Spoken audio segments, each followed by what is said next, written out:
Welcome, everybody, to episode 14 of the Big Ben and Friends podcast. I am your host, Big Ben Ortmanns, and this week I'm going to be getting to know – actually, I'm not really going to be getting to know him much better than I already fucking know him. This guy's one of my best friends.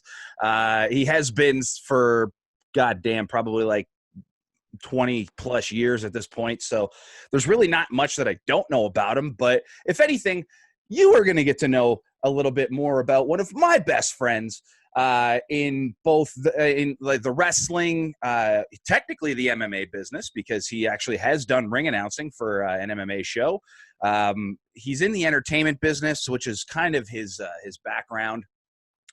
To me, this dude is a one-of-a-kind dude. He when I first met him, he was Chip from Beauty and the Beast. He was already doing big things when we were kids, and it was kind of nuts. So I'm sure that that's stuff that we'll get into, but this man has literally done some of the coolest things that you can think of. He was in the first ever McFlurry commercial for McDonald's. He's been in so many different commercials that if you go and watch his demo reel, which I'm going to put the link down below, so then that way you can go and check out how many things that you have seen this guy in when you were a child and probably just had no clue that it was him. The Frosted Flakes commercial with you and I can't remember his name, but just sitting on the steps. He's done so much. He's one of the few guys who can say that whatever he has wanted to do, whatever dreams this man has been able to muster up in his crazy fucking mind of his, he has followed every single one of them. And he has done so with all the passion and all the drive in the world, which is something that most of us can't even say, because most of us don't even have the courage to attempt things, let alone to attempt and fail things. And he's done everything that he's ever wanted to do. He's been my heterosexual life partner for more than for most of my life. He's my best friend, Bradie Whetham. Bradie, welcome to the show. How you doing, brother? Well, that was cool. Fuck yeah. Yeah. Hi. How you doing, man? I know how everybody feels when because I've seen every one of your podcasts, obviously, and everybody seems to be taken back. I'm always like, why isn't everybody like flexing during these? Like every time you hit a note, you know what I mean? And now I totally get it. You are very good at putting fucking people over. Now, with that said, you've always been that guy. I remember when you would take someone's finish in the first couple of years when you first started wrestling. When you took someone's finish, it would take you like 8 minutes to get the fuck out of the ring. Like they'd have to drag out the lock. You would sell shit and put people over like a motherfucker. So I'm not surprised that it's well, I was never the star, so I had to try to get people to remember me somehow. And it always popped you when I would take an absorbent amount of time to get my ass back to the back after I would lose every single match that I pretty much did. But honestly, the thing is it starts to make me wonder, like as far as like doing podcasts or doing other shows, like how are they introducing you guys? Like, are they just like, here's this piece of shit who comes on here and he's a real asshole to most people. As a matter of fact, I couldn't agree more. He really is a gigantic turd in life. I'm just kind of wondering, like, what is that? How other people start their shows? Because I'm just being honest. I mean, I haven't really lied about anything. And usually, there's a bit of tenacity that's lacking, I think, because anytime I've ever done a podcast or radio interview, they're going through shit and they're going through like a bunch of stuff. So by the time they get to you, they just introduced their show. They've introduced blah blah blah blah blah, and then they bring you on, and it's usually the IMDb thing, where they're just reading off the stuff that they can kind of Google on you, the first 5 to 10 things that they find. They'll read that off, and they'll usually end with, and much, much more. And to be honest, it's a great delivery. It's not that it's not. It's just yours has a bit of personality to it. And one of the things that you did say, like a guy that does anything that he's ever wanted to do, there's a lot more I want to do, but there is a lot of truth in that. And that was what I think what took me off, where I was like, holy shit. Yeah. Like sometimes you don't realize it when you're right. I kind of have been able to do a little bit of everything. Well, I mean, it shouldn't be a surprise that you haven't done everything that you wanted to do, because if you have, then you Yeah, I would got it. plateau. Like, I mean, that's what life is. You do something, whatever the result is, you just want more. Like, you constantly want more, and it doesn't matter what you accomplish in life. And it's the craziest thing, like whether it's something small or whether it's the thing that you've wanted your entire life, there's always that thing of just like, oh shit, like I got it, that's amazing, but now what? Mhm.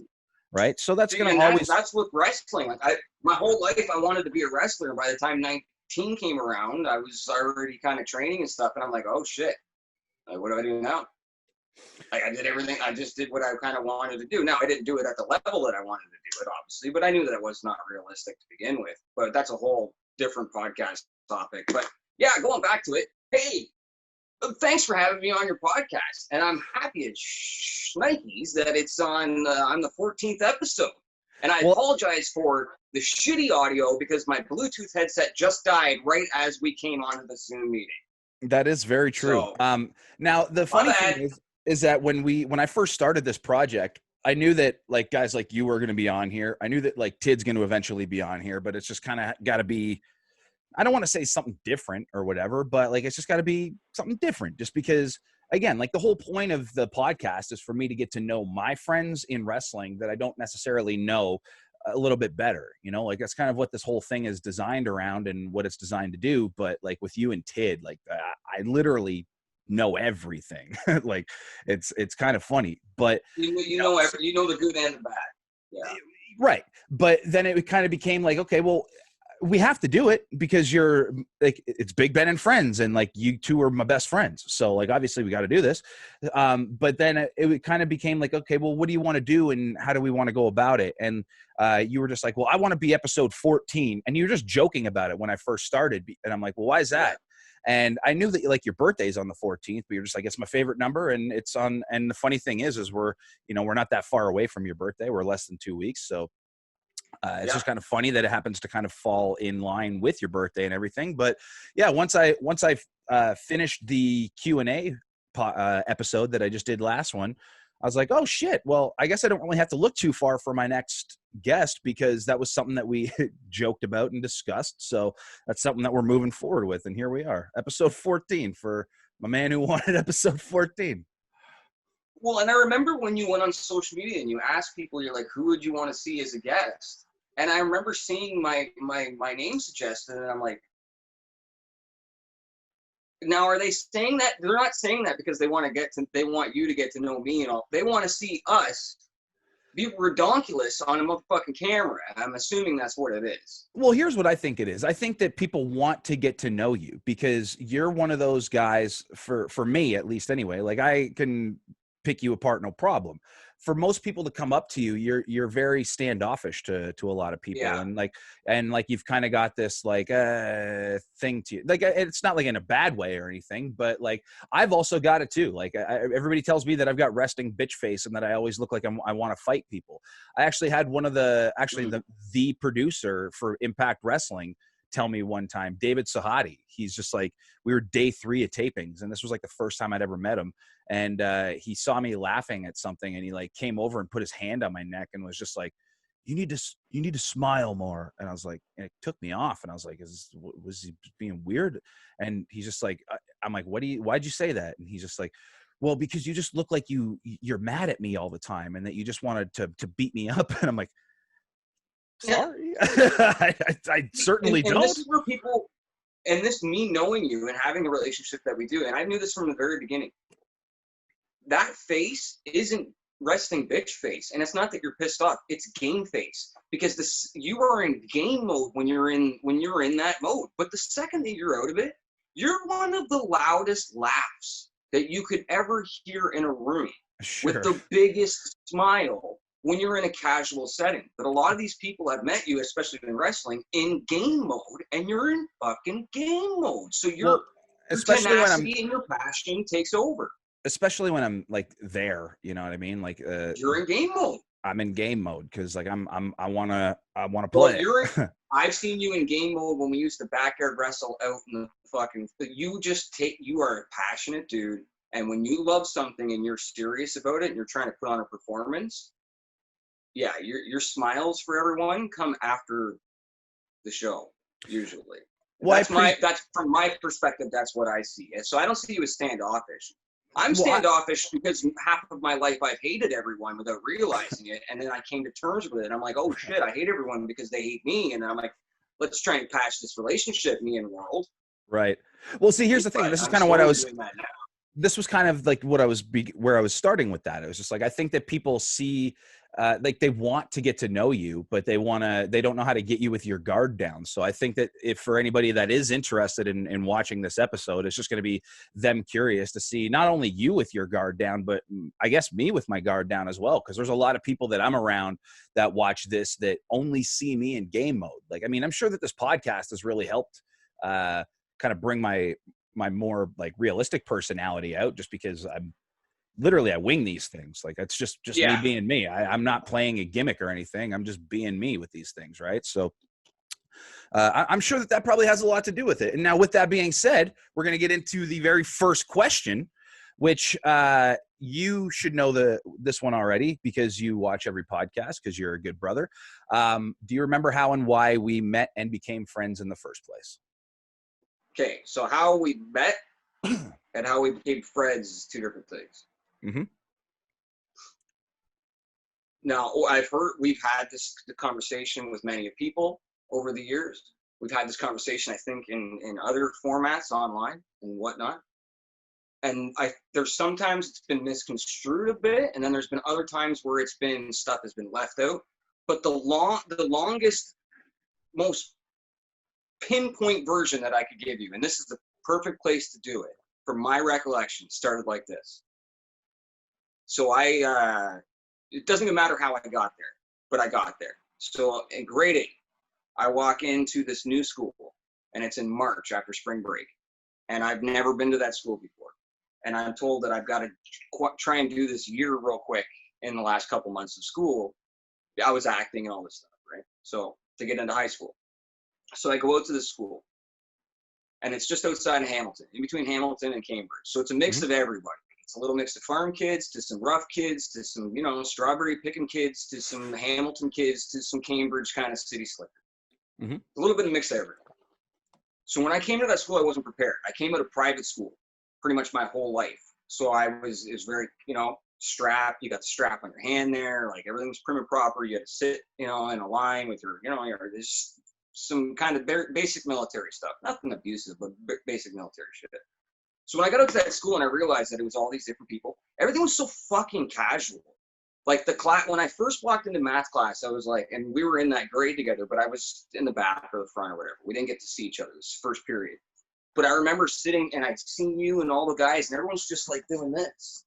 Like their feet up and fucking everyone's drawing pictures. And I'm like, what the fuck is going on? So everything is so casual. I've never been able to actually have a conversation with students outside of the hallway or at recess before, right? And your breaks and all this stuff. But everybody's just chilling and talking. So it loosens me up. So by second period is French class. And I walk in fucking French like this. Like this fucking place is awesome, man. And I sit down and I look beside me and there's this big giant fucking football looking guy. And I'm like, big dude, and he's sitting there and he's talking. And I remember this kid. I think he passed away a couple years ago. If he didn't, I'm sorry, but I remember the name being brought up. Tyler Cooper. Coop did pass away, yeah. Coop did pass. Okay, R.I.P. Cooper. I remember this guy sitting in front of you, and you were talking. You were the big football guy, right, for instance. It's this big kid, one of the biggest guys I'd ever seen in that grade. I'm like, what? Now, not gigantic, not jacked, by the way. Sorry, I just need to preface this. Not jacked. I was 300. I was 335 pounds in high school. I was a fat piece of shit. But this wasn't even high school. This was grade school. But leading into it, no, you were chunky in the front. But you also, Ben, I don't think you realized that if you look back at some of those pictures from you as a young guy, you had arms as thick as most of the kids' waists and not fat. They were jacked because you were always outside bowing. When I met you, bro, you were a killer bowsman. You would like sit in the backyard of your house and shoot stuff off like looking sideways. Like you were a monster. You don't give yourself enough credit. I understand it's because your personality was kind of, but fucking you were a big boy. So anyway, I see this big football guy and I see Tyler Cooper The funniest thing I have still to this day I've ever witnessed someone do in a classroom. I could not believe the balls, the fucking balls on this guy. He just looks at the French teacher. She walks in. She's like, "Hi, class." Everyone's all chilling and casual. And he looks at her and he goes, "Holy poop on a stick! You are ugly." She's like, "Get out of the classroom." Everyone's all laughing, right? We're dying. We're killing ourselves laughing. I'm like, I've never seen anybody be this abusive with teachers before. He was just so we're all laughing and talking. Me and you are laughing about it. Like, I loved Cooper. He was a little shithead. Funny guy, God bless him. With balls of steel on him. So me and you are laughing, and he gets thrown out of the class, and we're laughing our ass off. And somehow we just got talking about wrestling. And you were like, "Yeah, you see like Raw or whatever the other night." And I'm like, "No, I was watching WCW." And I remember when I said WCW, your face just went like you ate a lemon. Yeah. Yeah. You know what I heard was the Mr. T. Nope. Right? Nope. Yep, from previous. So, nope. Nope. And so you're like, WCW. And I'm like, yeah, I watched it, NWO for life. And you were so disgusted. And I was like, you didn't see Liger or anything? Like, you don't like Liger? Like, I was listing off some stuff. I figured that if I can't get you on the NWO, like the mainstream, I'll be able to get you on the Eddie. No, it wasn't that. I don't think it was that far ahead yet, because NWO stuff, like I was into, because like I used to go to my buddy Bobby's house. Started. Yeah, I used to go to my buddy's Bobby's, because how I got into like WCW was like when Hogan went, because I was always a Hogan guy. So when him and Savage like when it was Hogan, Savage, and Bobby Heenan. When those three jumped ship, I was like, all right, I'm willing to give this a go. But that was also, they were doing I can't even remember. They had just started doing the Outsiders thing, because I remember bringing it up and you were like, I was definitely still Team WWF at the 100%, time. And you always were. So was I, but I think I just caught you off guard, and I was kind of caught off guard, and you were like, "Fuck this guy," and I was like, "Fuck this guy." Man. Yeah. But I had never met anyone else that liked wrestling, ever in my entire life. I always met kids that casually were like, "No, I know, whatever." But especially I had never met anybody that. When we were that old, and because I think there were a lot more wrestling fans when we were a kid, but they were all closet wrestling fans, because it was certainly not the cool thing like it is like now, like where it's just okay. You know what I mean? It was like admitting you love the Power Rangers at 14 years old. Yeah. Because back then that wasn't cool. Yeah, you because just couldn't get away with it. Well, especially in those small towns, like back in the day, like you're supposed to like fighting and chicks, even though you have no clue how to fight and you have no clue how to handle chicks. Tyler Cooper, who's screaming, "Holy poop on a stick, you're ugly," teacher, wants to hear me and you have a conversation about wrestling. Do you know what he would do to us? That wouldn't have been the teacher he would have been lipping off. He would have been lipping off me and you. He'd been like, "Holy poop on a stick, you guys are weird." Like they would have. So you're right. Everyone's a closet wrestling fan back in the 90s. So we parted ways. Yeah. Then we got put on an art project together. And it was the day after WrestleMania 14. So Michaels had just dropped the belt to Stone Cold. And both of us had walked into class that day. And I remember both of us, like, we hated each other. But we just looked at each other and we're like, "Did you see that last night?" And I was like, "Yeah." "You see that last night?" "Well, yeah." We're like, "But did you see that?" And I was like, "Yeah." And we're like, "Was that not the greatest fucking night of wrestling ever?" And they're both like, "Oh my goodness, it was so amazing." And we were best. I'm like, "Do you want to come over to my house tonight and wrestle?" And you're like, "I don't even know if I'm allowed, but I'm coming." And I'm It was a genuine Step Brothers moment. It was. It was like, "Did you see last night?" "Yeah, I seen last night." "Wasn't it the greatest night ever?" "Kind of was." "But did you see Owen Hart?" "Oh yeah." And by the end of the conversation, we were literally. It was like, "Did we just become best friends?" "Yep." And then it was like, and then we were basically those idiots trying to find more fucking room for activities to play. I was just gonna say, we went to my basement and we moved the couches around, and we were like, we had so much room for activities. Yeah, and we did. You beat the shit out of me for the next like 5 years until we both got into wrestling. It was awesome. Yeah, it was really it was kind of on from that point. And I remember the funniest thing It was was is that, infectious too. well, here's the thing. I remember like when that all like when we first kind of became friends, like I remember your mom hated me right from the get-go because you were still acting and like you were still very, very, very much She into didn't the hate you. acting. She hated the idea of our friendship. Right, because we Yeah. always wrestled and like you're a smaller guy and I was literally twice your size and like I would come over and we would beat the shit out of one another for and it was so much fun. But like your mom dis like I always thought she despised me because she's like this No, fucking no, she looks at this you like a this son. I know, but like she always like I always felt like she's like this son of a bitch is gonna cost me my meal ticket one of these days kind of thing. No, she doesn't have a heart like that. I think she was probably just like, and it wasn't even the acting thing. She was just. My mom was always one of those people. Like if my brother, she knew we had 4-wheelers and ATVs, but if we were on them and she seen it, she would have a heart attack. Yeah, She just didn't want to see it. She was a worry wart. She still kind of is. Love you, Mom. which I guess Worry now about that it. with in retrospect is actually kind of funny now that I think about it because like you had a couple of different groups of friends at that age Yeah. and like yeah like you and like your Cambridge, like you had your Cambridge crew, like I remember that you would go and hang out with at like the forum and shit like that, and then I remember that you had like your brother and like that kind of like woodsy Yeah. fucking 3-4 We had wheeler like all the guys in Cambridge kind of had one big giant group. yeah, it was like this thing. And the funny thing is, I guess in retrospect, it's kind of funny that like she didn't kind of like I was the us wrestling was kind of a bigger problem than I you know. guys Okay. as kids taking these fucking I know. motorized 4-wheelers out with in the middle of God knows where and hitting these jumps and all this other shit. Again, in I know what retrospect, you're kind of alluding to too. I know what you're kind of alluding to, and I won't get too deep into it because there is still a statute of limitations. But you're right. Me and you were doing harmless, physical, maybe physically dangerous. We never really went too crazy. What I was doing on the other end was much worse. I think Much worse. I think we fucked up a freezer or two. Did we fuck up a freezer? Yeah, we used to beat each other up in freezers. Freezer That was casket matches. that was our casket match when we were kids. That's right.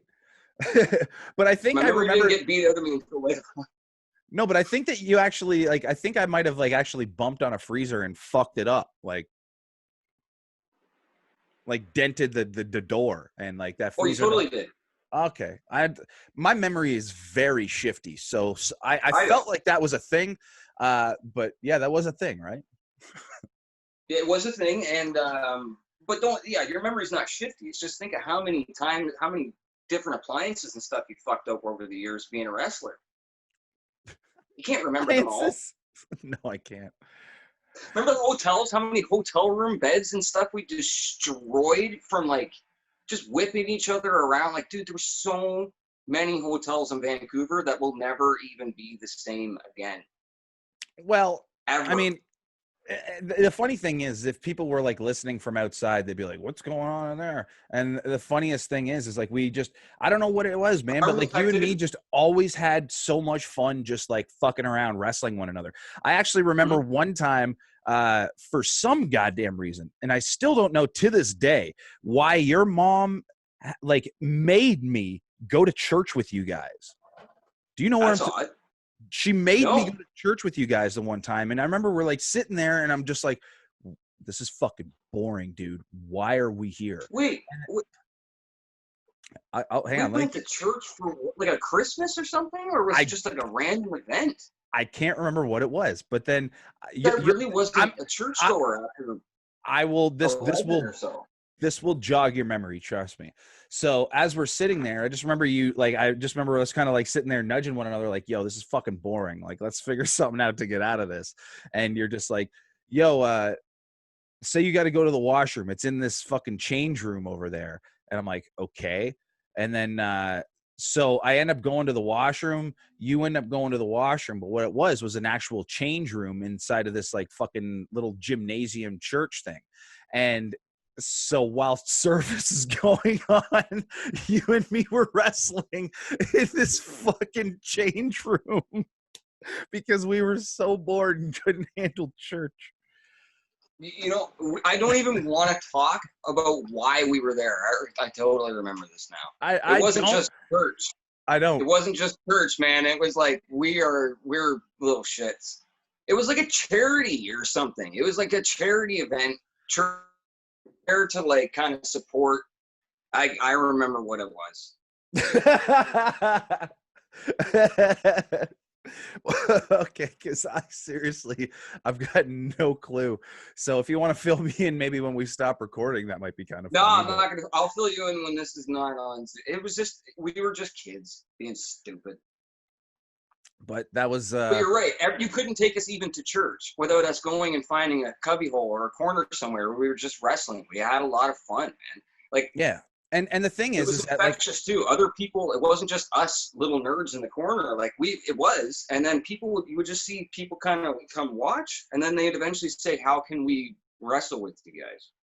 And at the same time too, wrestling was starting to hit the boom where it wasn't closet anymore. Yeah. You could be like, oh my, like kids that were wearing Zelda shirts the week before were now wearing Stone Cold shirts and stuff like that. Like it had all changed. Right? Well, that was certainly during the Stone Cold boom. So it certainly helped the acceptance. And DX. DX was a huge one. That was a huge thing in kind of helping it make it into mainstream and it being accepted and all that stuff. But one thing that like I always thought, just because, or not really thought, but this was just kind of the way it was like, because we became friends when we were so young and you were doing the acting stuff, like I always knew that wrestling was my path. That was never a question. It was just a matter of how and when. There was never a matter of if. And I remember you were very, very supportive of that. And I always remember thinking to myself, I'm like, but it would be kind of fun to get into the acting world a little bit. And you're just like, you very much kept me from the acting world. And I remember you being like, well, it'd be really fun to get into the pro wrestling world. And I was like, and then I would like protect you from the pro wrestling world. So it was this dueling thing of we were both doing each other a favor. Yeah. Like when we were growing up, like we both had our paths and we were both doing our thing. And then like they both looked so fun to each other that we're just like, I want to do this. Well, I want to do this. And it's funny in retrospect, who knows, maybe that was a bad idea that we kind of blocked one another from all that stuff. Cause who knows, maybe we fucking might've kept each other on track. It's hard to say, but I know where it came from on my end, I think was more because of I did a lot of work. And during that time when I was developing as a young man, right? I started at just about 10 years old and I was frequent until I was about 16, 17. And during that time, like the first 3 or 4 years, I worked so much that I forgot and didn't pay attention to actually what was going on set. I understand that. So then I think by the time I was like 15, 16, I'm in high school and I'm starting to like kind of develop as a human. I'm like, whoa, this like, I've been overworked and abused and like sexually harassed and all this stuff. Like, so when my best friend, the guy that I care about, that I just want to wrestle, I just want him to wrestle and follow his dream. He's like, maybe I should try this acting thing. The only thing in my head at that time was, whoa, like I'm doing everything I can to get out of here. Like, I don't want to see the fuck this. It's empty. There's nothing there but a paycheck. I don't feel that way, but I feel that way about the work that I was doing. Because the work that I was doing, I was very blessed to get those gigs and do those things and have those opportunities. But at the same time, too, they weren't my choices. They were an agent's choices, right? Or a casting director. Like, they didn't really let me do what I wanted to do and what I wanted to go for. And and to their credit, the stuff that I did want to do, I dropped the ball big time. Like what? So a lot of people don't know. I don't think I've ever said this before, but like, so I was supposed to be Truman in the Truman Show, a kid. Of the small version of Jim Carrey. This is a big one. So the reason why I got the audition originally is because I only got into acting to just become Jim Carrey. That was my whole goal as a little guy. I'm like, I just want to be Ace Ventura, do this, right? Do this Ace Ventura thing. So when Truman Show was being filmed, was being made, and they brought this script to me, and I begged my agent, send me out for this kind of stuff. She's like, you're not ready. You're not even an actor. I'm like, send me out for this, right? Like, this is the stuff I want to do. And then this came on. It just made sense. So then I get down to one, and it's between me and another kid. They're casting this in Toronto for whatever reason. I think they had gone everywhere and they had tried to find somebody that looked like Carrie, and like they couldn't find it. And even the kid that they cast and myself, like the other one that came, we didn't look like him. It was more or less, I guess, just mannerisms or something they were looking for. But they never wanted me to play Ace Ventura. I remember I was playing Ace Ventura in these auditions, trying to do that, and they're like, no, this isn't Jim Carrey. Like, this isn't The Mask. We're doing. Well, you used to be able to do a lot of the Jim Carrey mannerisms with your face, especially when we were younger. So it's nothing that makeup and CGI can probably take care of. Yeah. So I basically what the scene is, the kid is drowning. His father drowns and he's drowning in this scene. And they didn't tell me that when I was auditioning. So when I came back in for the callback, they were like, "This is the scene and all this." And I'm like, "Hmm." And then I ended up like getting the part.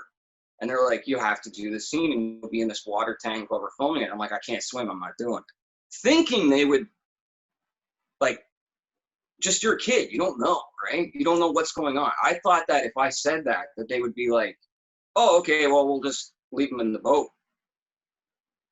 Right? And they're like, "No, okay." So they just moved on and took the other kid. And then I ended up seeing the movie, and because of some of the regulations with having kid actors in tanks and things like that, they leave the guy in the boat. So like I said, I dropped the ball on the things that I wanted and the things that I wanted to do. So by 14, 15, they were like, "No, you're going out for wind at my back. And you're going to play the little geek," you know what I mean? And the depression, and this is what you're comfortable with, and this is what you can do. And there's no swimming. So don't worry, like those kind of things, like where they were like, every time they gave me something, I found a way to fuck it up, or I just, I wasn't right for it or screwed it up. So I kind of got pigeonholed into doing these things that were, like I said, I'm blessed to have them. I don't regret them, but I don't watch them or look back on them with any really much pride. There's some fun and there's good people that I met throughout it, but there's some weird stuff too, right? Like, so like, hit miss, like everything in life. Right. Hit and miss. 100%. So, but going back to it, I've tried to steer you away, I think, because I had so much negativity towards that business. So maybe I still carry a bit of it too, right? But I never got back into it. Well, there's negativity in everything. Like, I mean, there's negativity in the wrestling business. It's just whether it's what you choose to absorb. You know what I mean? And pay attention to. Yeah. Like if that's all you're paying attention to is the negativity in pro wrestling, and then it almost just kind of seems like that's what you're searching for. Like whether it be subconscious or not, like that. Just I know so many people that are like that. Hell, I used to be like that myself, very, very much so. But nowadays, sometimes even I can only see the negative too, man. Like it's you're right. Like it depends on where it's the mind frame. It is. It's 100% a mind frame. But the thing is that I choose to love what I love, and I choose to just not watch what I don't enjoy. And that involves a lot of different types of pro wrestling, WWE included at the moment. So that's the thing. Like whether it be acting, whether it be wrestling, whether it be life in general, it's all completely what you make of it, I think, and I completely understand why you tried to shield me from all that stuff.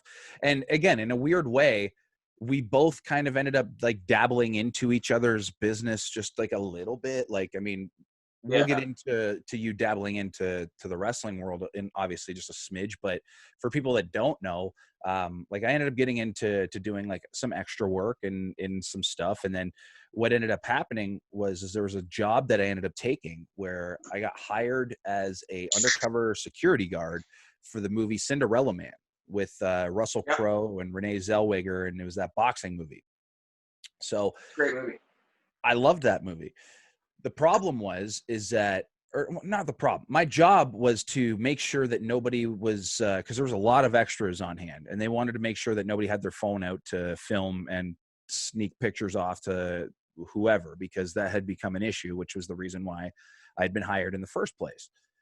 So I ended up, there was like one or two people that we ended up finding that were doing that, and that I found, and there was a bit of a method to getting them out of there. And I'm not going to explain that here, but then the one day there's a bunch of us because I'm still with the extras. That's part of being undercover is like I do all the extra stuff. Like I go sit in the lounge with the extras. I'm treated as an extra, except I'm just paid nice, a little bit nicely, more nicely than they are, I guess you could say, right? So, Okay.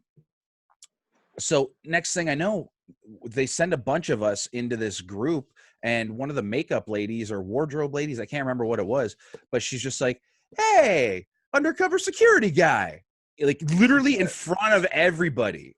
And I was just like, Hold on a second, babe. "Excuse me?" She's like, "Yeah, you're the undercover security guy," and I'm just like, God damn it! Of course I am.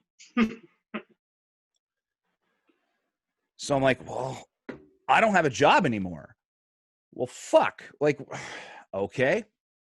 So next thing I know, I ended up going downstairs and I told the boss, I'm like, well, I'm fucked because they know I'm not undercover anymore. So there goes that gig. So then they ended up giving me this other gig where like I was doing like security on like movie sets where I didn't have to be undercover. And I was like, well, that's fucking sweet. Like I got to garden and like roam the Maple Leaf Gardens by myself, like for fucking like That's a month. cool. Yeah, which was really cool. And then that job also kind of got me into this really other weird situation where, again, like this is why I'm thankful that I got to go to sets with you when we were younger, and I kind of got to experience what dealing with some of these people are like, and kind of having. Because again, like on Cinderella Man, it was strange because when I was doing undercover stuff and they were feeding me like an extra, sorry, this is kind of the sidetrack, but I remember telling them, I'm like, I can't eat this shit because I was a wrestler at the time. And I'm like, I can't eat Oreos and I can't eat peanut butter sandwiches and stuff like that. Like I'm a goddamn athlete and I need, they're fucking terrible. So, this one's compared to what's going on. Yeah. That one certainly was. So then I ended up getting it worked into my deal where I got access to craft services, and then which I knew about thanks to you because well, that's another story. But craft trucks. But then I also I got access to the craft truck wagons, buddy. Anyway. But then I also got access to crew catering for lunch. So there's like times when I just remember sitting there, like there's this one really fucking hilarious story that I remember where I'm sitting down at a table, like I go and grab my food and I'm just trying to get in and get the fuck out because like I know that there's a lot more important people there than me that probably want their fucking seats, whatever. Exactly. So I'm sitting there and I'm trying to like fucking rummage through whatever the hell I was eating, chicken or steak or something like that at the time. And next thing I know, Paul Giamatti sits in front of me. And then next thing I know, I'm like surrounded by like a bunch of like the stars of the movie and that are all sitting at this table that I chose to sit at. And I like look at all of them. I stopped eating. I'm like, should I move? And Paul just laughed at me and he's like, no, it's fine. And then he's just like, who are you? And what are you doing here? And,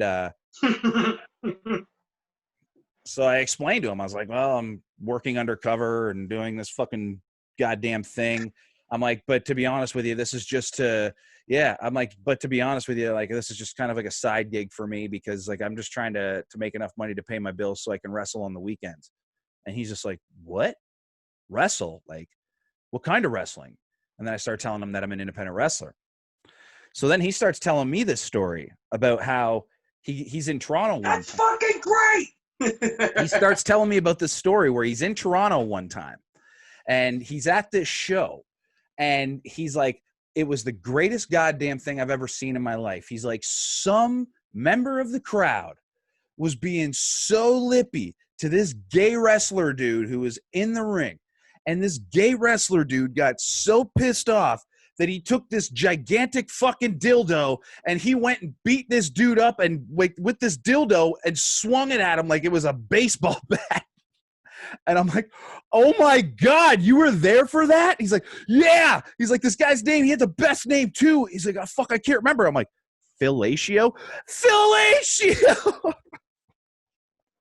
I'm like, oh, Dave. What the fuck is going on with my life Dave, right now? If you're out there, you've probably already told Dave this 100 times, but Dave, I don't even know if I have, to be honest with you. Paul Giamatti's favorite wrestler. He actually said that to me. He's like, that dude is my favorite wrestler. Now, whether or not he's just like saying that out of jest and kind of like within he's not. whatever. If he was honest and direct enough to look at you and say, "Who are you and why are you here?" like a pretentious cunt, then he was being honest with you.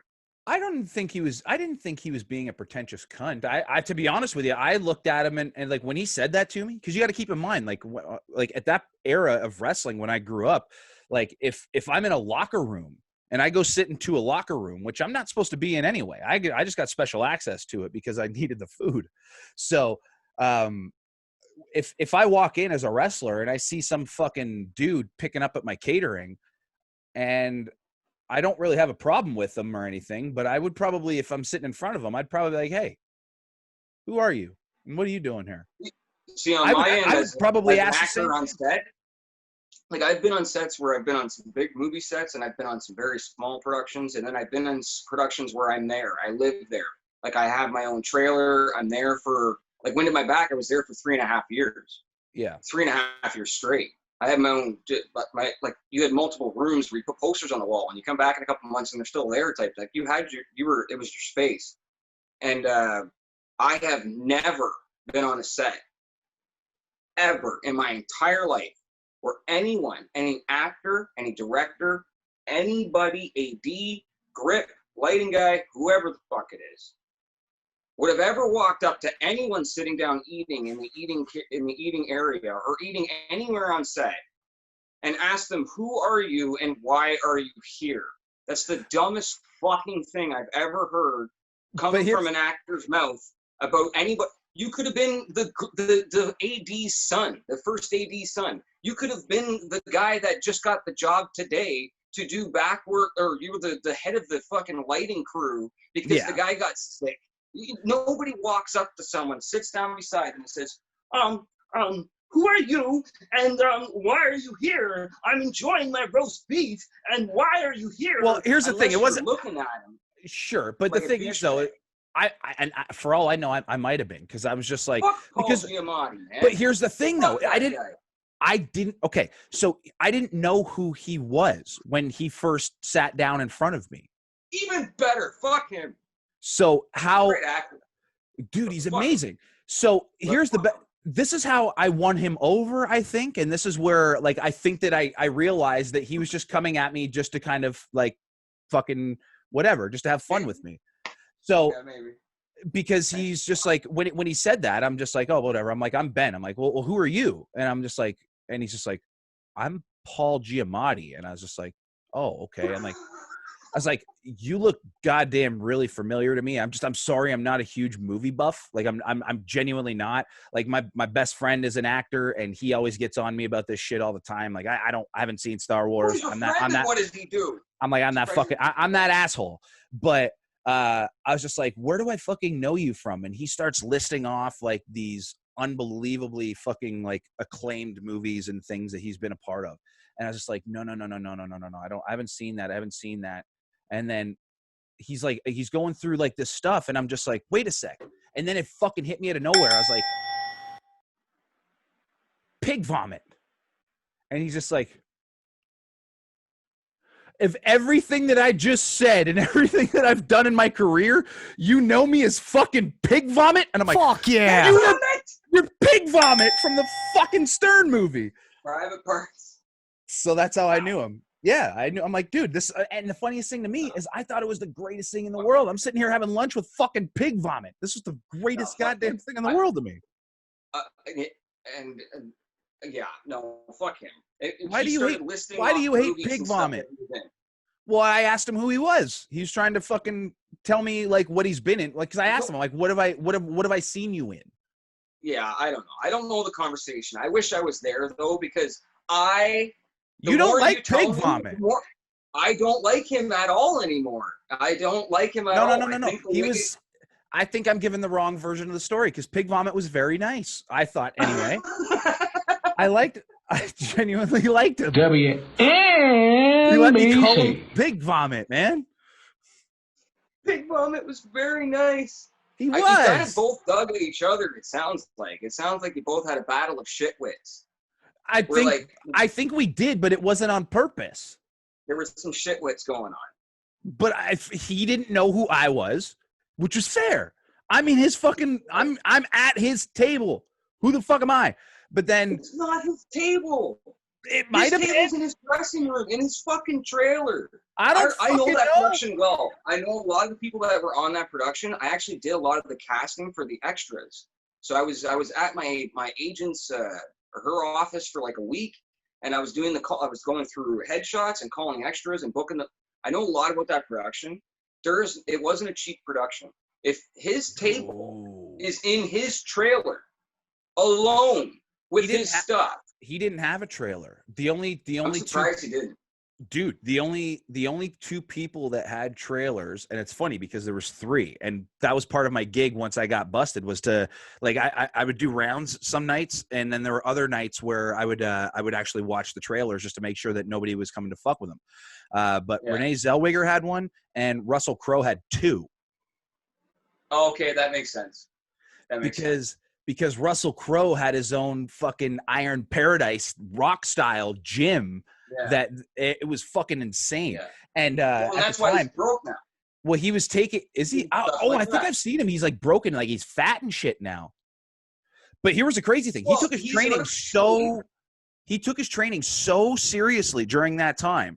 And you have to keep in mind, he not only was he in great shape, but like he's, if I could be wrong on this, and I'm sorry if I'm not, pretty sure an alcoholic. So, yeah, and he just came off of doing Gladiator, so he was in pretty good shape for that. But he got in crazy cardio shape for Cinderella Man for sure. But he was an alcoholic the whole time. As far as I know, I don't know. I'm not a TMZ kind of guy. Like I don't really follow any of that shit. I don't know either. But he did have some alcohol. There were some Friday nights. There was two of them that I worked anyway that I was asked specifically to stay for, which was actually kind of neat because I literally just felt like I was being paid to be a fucking fly on the wall. But Russell Crowe would throw like these little like after like the end of the week little shindigs, like where that blocked off area trailer was, like for whatever cast that wanted to stick around, and then like for the crew that was sticking around, right? And what he would do is he would buy beer, like, and a shit ton of it. Like he bought beer, he bought food, he hooked it up. Like he would bring it all into this little tented off area that I was the security guard for. And there was like a rule. If because at the time, do you remember there was no carb or low carb beer or something like that? But that was like a thing. I'm not a beer drinker, but okay, that makes sense because there was a lot of low carb everything for a long time, right? Yeah, there was like beers. There was beer with like 0 carbs in it or something like that, and that was the only beer that he would allow in this little like area.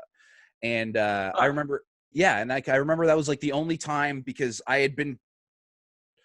I remember being told this once when I did a side job for security because I was finishing up a job and they had like a 16-hour shift and they asked me if I would go work like another 10 or 12 hours or something like that. It was insane, but they were offering me a lot of money to do it. And I was already wired and I was fine anyway. So I just went and did it. But the side job was to go and watch this girl's trailer while she was filming whatever movie that she was filming. And I was told when I got there by somebody, they're just like, do not look this person in the eye. Like people literally get fired for looking at this girl in the eye, and like she gets very uncomfortable with this stuff. And I'm just like, okay. I'm like, thanks for the heads up. I'm like, but I need you to know I don't know who the fuck this girl is. So and then like they start telling me the name, and I'm just like, I don't know. I'm the right guy for this job. I don't know who I'm guarding. You know what I mean? Like just point me tell me that you want me to fucking keep people away from. I got you. You know what I mean? That's my job. That's what I'll do. So the next thing I know, like there was a person that came up to her fucking trailer, shooed them away. And the next thing I know, there's these 2 girls that come up to the fucking trailer and I'm like, yo, excuse me, bitches. Like, but you got to get out of here. And then like the one just laughs at me and she called them bitches? No. But like, I'm like, but you girls got to go. I'm like, you're not allowed to be here. And then they're just like, what? And I'm just like, yeah, you're not allowed to be here. So like, but why aren't I allowed to be here? And I'm like, because this is the Kim Cattrall's trailer, and you're not allowed to unless you're her, you're not allowed in this bitch. And I was like, and I was told very specifically, so sorry, you guys got to go. Who? So the Kim Kim Cattrall. Who's that? That sounds familiar. She was in Sex and the City. I couldn't give a fuck. Me either. But she's a sex symbol, so that's why there was people that were having issues that were looking her in the eye and all that stuff. So when she's just like, excuse me, I'm Kim Cattrall, and I was just like, huh? And then she's just like, yeah, and this is like my, and then I'm like, huh? And it's just like, yeah, this is my sister and so, and I was just like, Oh boy. are you fucking with me right now? And then they just start fucking doing exactly what you're doing. They literally burst out laughing, and they're just like, yeah, she's just like, yeah, I'm Kim. Man. So then finally, once I realized, oh no, I fucked up, I'm just like, oh shit. And I even said that, and I looked away. Look her in the eyes. And I'm just like, I'm so sorry. They fucking just told me I'm not allowed to look you in the eye. I fucked this all. Like, I literally, this is inner monologue that I'm having outside. Like, I'm saying these words to her. Like, I fucked up. I'm like, I'm sorry. I just came from a long ass shift. Fuck. So she's dying laughing, her and her sister. I've never heard this story before. Really? Oh, dude. And as this is happening, it starts pissing rain. So I'm just like, oh, God damn it. I'm just like, it's literally when it rains, it fucking pours. Because now these are going to go into this trailer. I keep calling I'm sorry. But now these girls are going to go into the trailer and they're going to talk so much shit about me. And I'm going to be sitting here in the fucking rain being like, oh, God, I don't even know if I have a job anymore. So I'm like, I'm sorry. So I let them go into their trailer. I side shuffle my way out. And then next thing I know, it wasn't even 2 seconds later, the door opens and then Kim invites me into her trailer, and her and her sister like made me tea. And they were super, super nice and super sweet. And it turned out that where she grew up in some town in British Columbia that I've actually wrestled in, which was kind of like how we ended up getting to actually like break into like an actual human conversation. Cause she was just like, oh, I'm from so-and-so BC. And I was like, I swear to God, I've wrestled there. Like, and I'm like, and I remember it was in this small thing and there was like this big fucking log on the wall. And she's just like, oh, the community center thing, blah, blah, blah, blah, blah. And I'm like, yeah, that sounds right. And she knew exactly where it was. And funny thing is I wrestled drop kick. No. Oh, that I'm stupid. You are stupid. Is that the pattern? Okay, no. The pattern getting in shit with celebrities, and you save yourself by bringing wrestling up. Yeah, I guess so. But that's what I guess people. But here's the thing: that wasn't really wrestling. It was just kind of like it was just like a weird coincidence that I just so happened to. It's still wrestling. Yeah, it was. It was wrestling that kind of got me. Wrestling out of it, pulls you out of the celebrity hot water. It did. It definitely did. Okay, now did you ever ask her where the whole don't look them in the eye thing came from? Because I know that Sly Stallone and some certain people have that. And I've always thought that's so it's one of the reasons why I'm not an actor, and it's because I was never an actor. So she kind of did half-ass explain it to me. She was just like, because she's in a show where she is viewed as not only a sex symbol, but somebody who is easy to get in the sack. That's her character. Like, she's a whore, I guess, I think, in this show. And please, somebody, if I'm wrong on this, please somebody fill me in and maybe you can help me explain. But you know how it is. Like, when people watch shows, like there are certain people who think that that's real life to them. You know what I mean? So when I assume where the issue then lies is that people, because they get close to her and they feel like they're in her world, all of a sudden feel like, oh, it's just me and her. Well, shit, I can fucking weasel my way in here. And I'm sure that that's just something that they deal with all the time. Dude, look at what a Crystal Moon on the independent wrestling circuit deals with. Oh, that's horrendous. It's horrendous. It's horrible. Like, it's scary. But look at the gap in levels there. And that's not a disrespect. Like, that's no shot on anybody, but I know what you're saying. When it comes to from a reach level, it's a completely yeah, it would probably be a million times worse, just because there's a million more eyes. A literal million times worth. I can attest to it even on my own. Maybe it's because I'm a small little guy.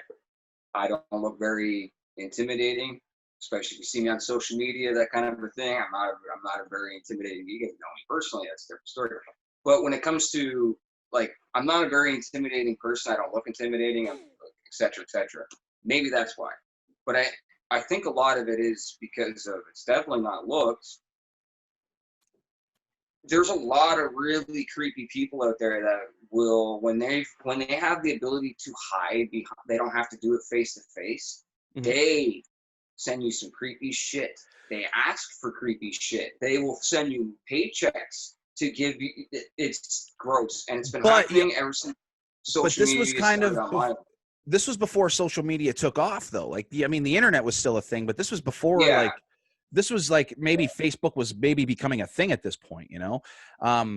But so, and even now with social media the way that it is, like, you can still be that guy, that like kind of creepy dude online, but still the amount of people that are creepy in person is still a real thing. Oh yeah. Oh, believe me, I know. Believe me, I know. I'm just, so they don't want to. So you should, okay. So let me blend this together then. So you as an actor know damn well that when you're doing a role, especially something where it's like, if you were doing like the wind at my back stuff for so long, so like you kind of had a routine, like you would get up, you know what you got to do, boom, I got to do my hair, my makeup, I get into costume, I already know what my mindset is going into this, boom, I'm in character, let's fucking go film. You know what I mean? So you're used to doing that, and then all of a sudden mindset's filming now.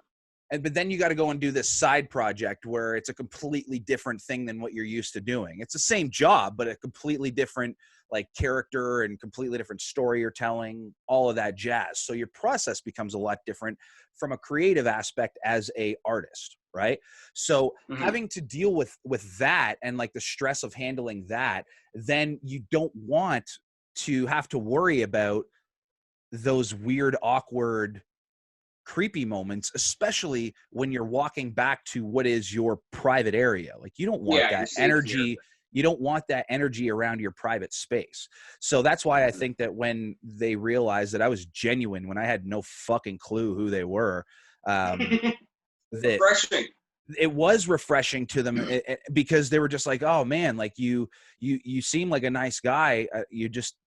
You look nervous. And I'm like, well, I'm also overtired. Like, I'm very overtired. Like I'm like 20 some odd hours into standing and doing security. So like, you know, but again, they were super sweet. Like, they made me like a nice hot tea or something like that. I can't remember. They made me a nice drink and were super, super cool. But, what kind of, I don't know where we're going. No, well, I'm gonna bring this back around. You bring it around. You're a pro at this, so I'll let you do. So I guess to bring this back around is like, I mean, what was your final job that you did where you were just kind of like, I'm good to kind of just coast away and kind of just attack whatever else life has to offer me? Because I remember like there was a few projects that you were doing, but like, was there anything that you were doing specifically that kind of made you go like, yeah, I'm cool. Not that I'm out, but you're just like, because you're never out. I still believe firmly that you'll eventually get back in. But like, where was it that you were just every childhood passion, you're there, you're a lifer. You might get out for a little bit, but you always get sucked back in. But what was it that made you like, where you're like, okay, I'm cool to move on now. Like, I'm at peace with this. I can go. Oh, where I'm at peace with it, which didn't really happen until I was about 30, I think. But so wind at my back, I was burnt out. I had worked 6 to 7 years straight, pretty much every waking minute that I kind of had. That when there wasn't an off time, I was working. If I wasn't doing commercials or I was doing guest spots in TV series. Wasn't the biggest stuff in the world. It wasn't the most recognizable stuff, but there's some, just steady work as a kid. Well, more steady than schooling or anything like that. And then at about 16, it was about 16 years old. I got fed up with way things were going on with my back, and I went and made a stink to one of the writers, and I said, write me off the show. And then I just made it known to everybody I could that I wanted out. And it wasn't just me. It was a few other actors who were kind of in the same boat. They were like, it's like, what the fuck is this? Like, we're locked down. Degrassi was just starting. My agent wanted me to do Degrassi. They had the same casting director that had gotten me a lot of my more successful stuff was the casting director on Degrassi, the rebirth of Degrassi. So she's like, get out of Wind at My Back, take a couple months off, and then they've given you this role. You don't have to audition. You can just go do Degrassi. And I'm like, oh, okay. I'm like, I'll do that. So that was in my head, and then school was in my head. Keep going. Yeah. Sorry, just a quick side story. I don't know if you remember this. I was at your I was there for the last day of you at Wind at My Back. I was on set for. Oh, were you? I was, yeah. I went with you, and I don't know. Yeah, clearly you don't remember, but no. I remember you used to come to set quite a bit. I remember that I was watching your very last scene that you'd filmed, and it was one of those scenes where you guys had to film it like 13 different fucking angles or whatever. Yeah, everything in Wind at My Back was like that. Yeah, and it was real weird. Like, again, I don't know if most shows are like that, but my God, did they make that shit tedious for you guys? Maybe we had guest directors, so every director was different. They had a different approach, and it was a fucking headache every fucking. There was only 2 or 3 directors in every season I actually enjoyed working with. Everyone else, Rowan, I think his name was Rowan. Maybe I'm getting it wrong, but Rowan, you're a fucking asshole. Anyway, keep going. Fuck yeah. Fuck you, Rowan. Fuck yeah. Yeah, fuck that guy. But I just remember specifically when you finished your final, like when they were just like, I remember correctly, it was like you finished your scene and they actually said, that's a wrap on Bradie. And I just remember somebody picked you up and hugged you, and it was literally like watching like your fucking, like this weight of all of these things that you never wanted to do anymore just leave your body. Like it looked like when somebody hugged you and they kind of fucking did one of them little wraparound things with you, like it literally looked like there was like this, this might sound like so fucking hippie saying this, but like it just looked like this aura just left your body of just energy of like, I'm done. Like I don't got to do this anymore. Like I don't have to do this. I was so happy anymore. That's crazy. I didn't know you were there for my last day of filming. Very last day, yeah. Back. Yeah, that's crazy. It's weird how much I remember that day. I remember like we were just sitting on this like set of stairs that was like in this barn, because that's the scene where you guys were filming or whatever. Like it was on that like set that you guys had. But like I just remember you and me, like you would go do your thing, and then you and me would just hang out on this fucking set of stairs, and then we would, as soon as you like were done filming and like you were in between scenes and stuff like that, like we would just walk around the fucking like the lot and stuff like that, and you were just like, yeah, this is where I did this, and like this is where I did this, and blah blah blah blah blah, and you were just kind of like giving me a bit of a farewell tour, but at the same time I think you were also kind of, again, in retrospect, I think you were kind of giving yourself going like through it all. Yeah, I think you were just in a weird way saying goodbye to everything. You're like, this is where I did this, and that was fun. Like, this is where I did this, and that was fun. And then like, there was just like, and I remember like, there was just immediate closure for you. Like immediate. Like, I don't remember you having like a fucking day afterwards where you're just like, I miss that. Well, no, because this is where I was going with that. So to go back to it, it goes along with exactly with what you're saying. So I got out and went to my back, and I was supposed to take a couple months off. During that time, the internet was becoming a big thing. So they made this online Wind at My Back digital game, interactive game, where you went to windatmyback.com and there was like a puzzle. I don't know what the fuck it was. Yeah, whatever it was. They needed me to come back to film. Like, this is what 3 months of me getting off. They need me to come back to film these scenes for this interactive game. Voiceovers, or like they needed you to film like actual scenes? No, actual filming where I'm like, hey, it's Pritchard, me here at the train set, and come do this, whatever the fuck I was doing. I remember, and it felt like that because I had white hair. I went and Ric Flaired my head right when I got off Wind at My Back. I wasn't allowed to cut my hair or do anything for 6 to 7 years. So instantly, I Ric Flaired my head.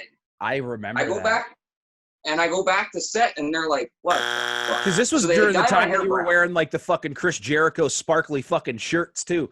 You were on a roll. Let me breathe. You know what I mean? Let me go, world. I was a bottled up little, Yeah. They bottled me Yeah. up for so long. I exploded. Everybody can tell you different stories about that. You I went was an asshole. You went real Britney Spears. I was told, of course. You go nuts. That's why I say when people are like Justin Bieber's a bad kid, I'm like, no, he's an angel. You would have given me $200 million back. You gave me $200 back then, and I was a fucking piece of shit. Which is fucking $200 million. My God. Which is insane that he now lives literally like a fucking down the street from where you grew up. He lives. I still have a house about 5 minutes away from him. I know, and yeah, I won't share like a backyard view.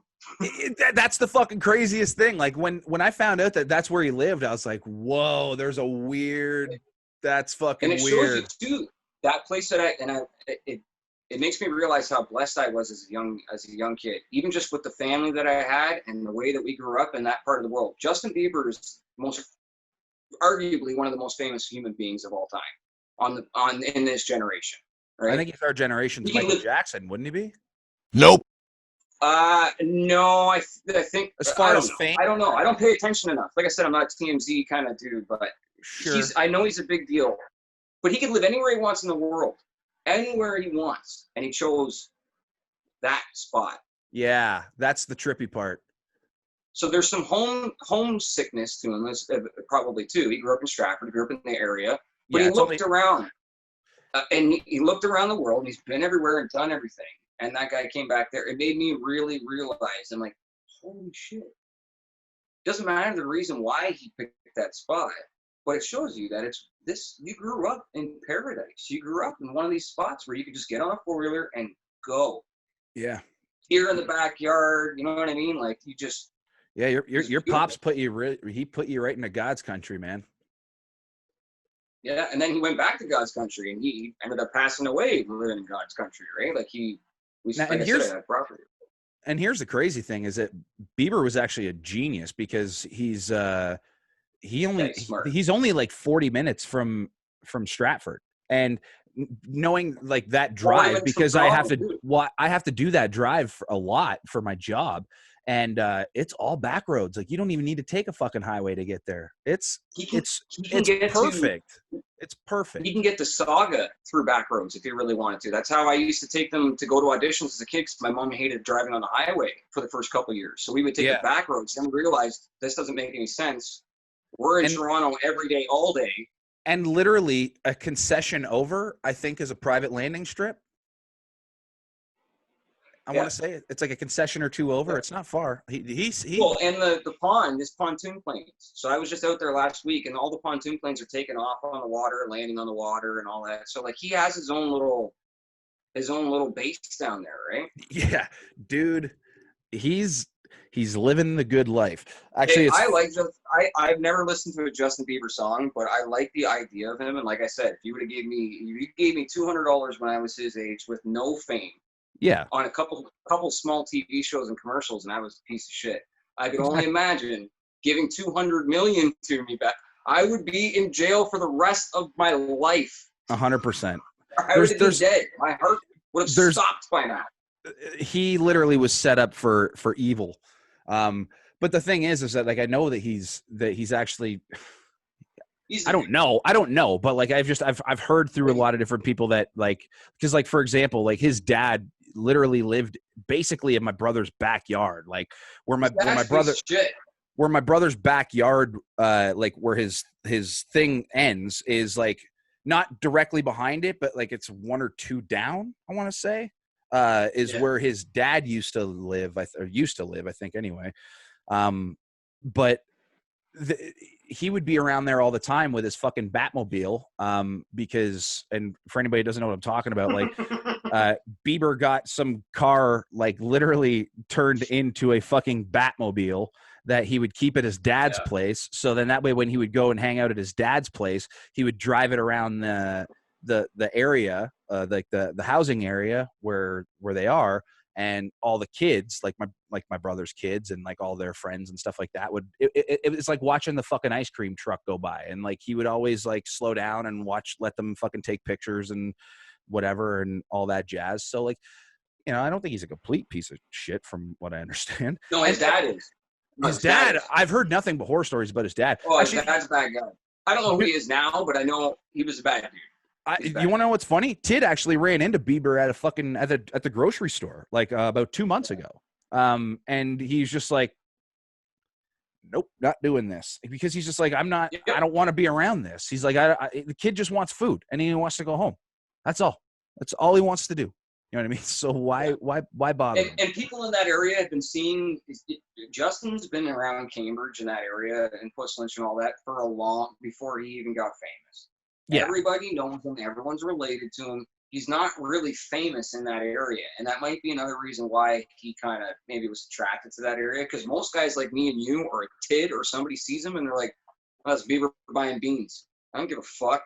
Going on with my day." I genuinely don't care. Small, big city mentality, right? I'm just fascinated by the property that he owns because it is fucking insane. Beautiful. I'm fascinated by like I said, my thing with the only really thing I have related to Bieber is that because he bought that property there, I got more appreciation for my childhood. I get that. To me, I look at him like me even just knowing his existence. Yep. Is a bit of a blessing. So yeah. I look at him as nothing but positive. But his dad, I could tell you stuff we wouldn't even be able to air the stuff that I know is true without even seeing it happen. It's those things that there's enough evidence and enough stories. Sure. That if he's trying to take care of his old man and get him out of that world that his old man was living in, he's an even better kid than I thought. Here's one thing I gotta say is that I did not expect us to be talking about Justin Bieber on this fucking podcast. I actually kind of like it. So, but I'm gonna do something. Actually, I'm gonna steer. Can I steer? Can I take control for a sec? Yeah. Of course. I'm gonna throw it completely 180. Listen, so we can talk about fucking anything, and it's gonna be a 180. Behind me, I just have random Funkos that I threw up here because I wanted to have a nice backdrop because I care. And I know that you always have your Funkos in the background and all that stuff. So there's no rhyme or reason to it. It's just random shit. I have a lot. We'll do another podcast. Yeah, we're definitely going to have to. I have 2,000 figures to open, so I'll do a lot of that, and then I'll set that all up, and we'll do another one with all that craziness. Now, I have to ask, are you still doing your podcast where you would do, like, unboxings and stuff like that? Because I feel like you calmed down on that. I actually was asked to remove it for a reason. So the reason why I understand. Let's not get into too much detail. I was asked to do a podcast to see if there was any reach, and I don't have any reach, and I knew that because I've always been one of those people that's kind of standoffish, like we said at the beginning of the podcast. So my social media has always been kind of standoffish. You're about to hit about 70 views, brother. Enjoy those 70.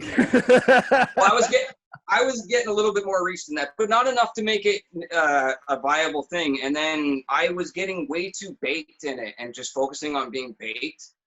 And like COVID was increasing, and I was getting more frustrated and angry in these videos. And I was just asked to take it down. And then I had a bit of a run-in with some weirdo online, which I'm not going to say his name and justify it because I'd rather say the name. Nope.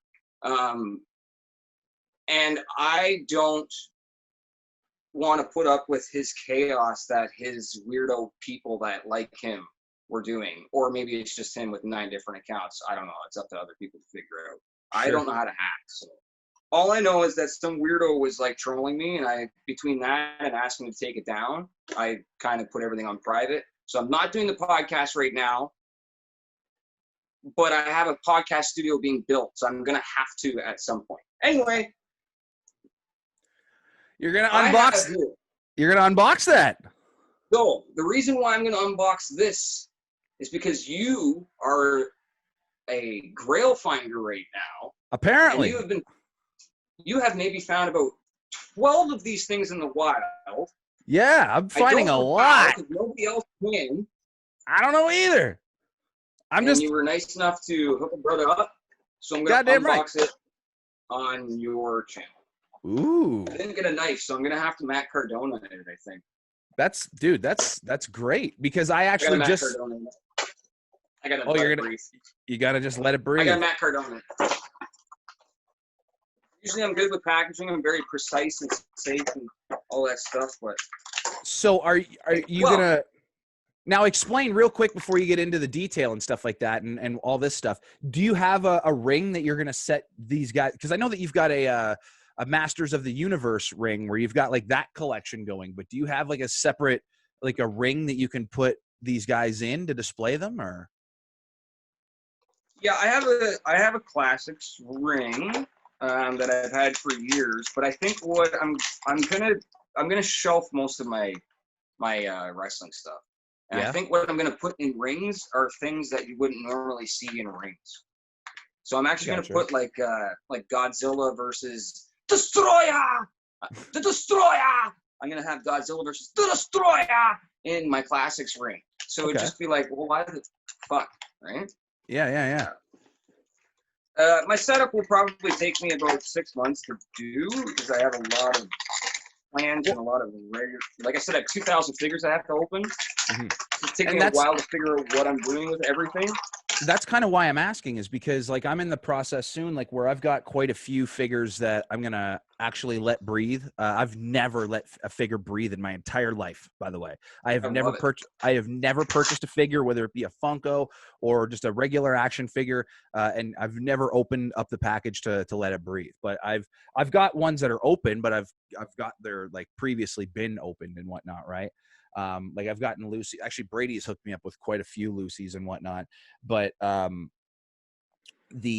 I'm going to end up doing is I ended up getting one of the official scale WrestleMania 2 rings from Holden Albright. He Classics, had, yes. Yeah. So he had one and was very, very kind enough to hook that up for me.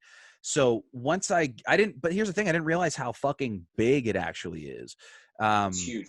And for my apartment, which isn't very big, I've got to find some place where I can properly set that all up. So then that way, like, because I'm going to put, like, I've got a Hogan and Bundy that I'm going to put in there that I'm going to, because it's a WrestleMania 2 thing, and I don't want to put like little different things in there.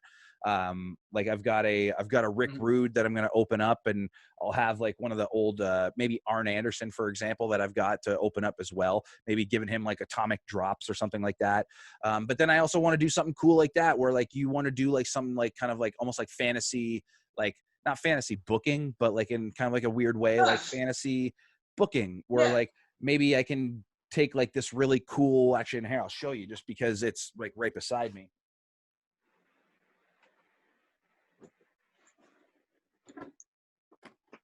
But I got this Bruce Lee action figure that I found. Is so cool. I love that figure. And I'm just a big Bruce Lee fan, obviously. And this is definitely going to be unboxed. But like, for example, I'm pretty sure, based off looking at it, that it's scale to most figures, like to most wrestling figures. So like you can have Bruce Lee versus fucking Brock Lesnar or something like that. Just having them face off, because I think that'd be kind of hilarious. Or like even good idea. Or like a Bruce Lee versus like Kurt Angle or something like that, Yeah. Well, and then you have the new UFC figures that came out along with the AEW figures and whatnot, right? So you could have Conor McGregor standing there in a pose versus Bruce Lee. Those things right? are hot fucking garbage. No, I wouldn't buy those things. I wish I had I have a few from the old line from Jack's, and it's the same thing. They're just those things are trash. Like they are fucking trash. Like they're the equivalent of that viscera that we found, that it's just like, what is this? That's not a viscera. That looks like a child painted this thing. Somebody did something with that. That's a rough one. That's a rough one. All right. But So that viscera that you sent me a picture of from this line is actually a really good looking figure. I understand now why everyone really wants that figure. It is. The likeness is amazing. Now you want to see what I can do with editing? Now watch this shit, okay? So this is the viscera that I found a couple of weeks ago. Doesn't look very good, does it? So weirdly enough, I found this one in like, I don't know where the hell I found it, but I found it and it was in the wild, and I was like, hey, Braid, do you want this? And then we both realized this doesn't look good. And then next thing I know, because viscera is hard to find. So next thing I know, just this morning, I'm on my vacation right now. So I'm just walking around, just trying to do whatever. I go take my little look-see in the toy aisle now that I do all the time. And I find more Fiends. I find another viscera. And then I find this viscera. Completely different looking. That's a great viscera.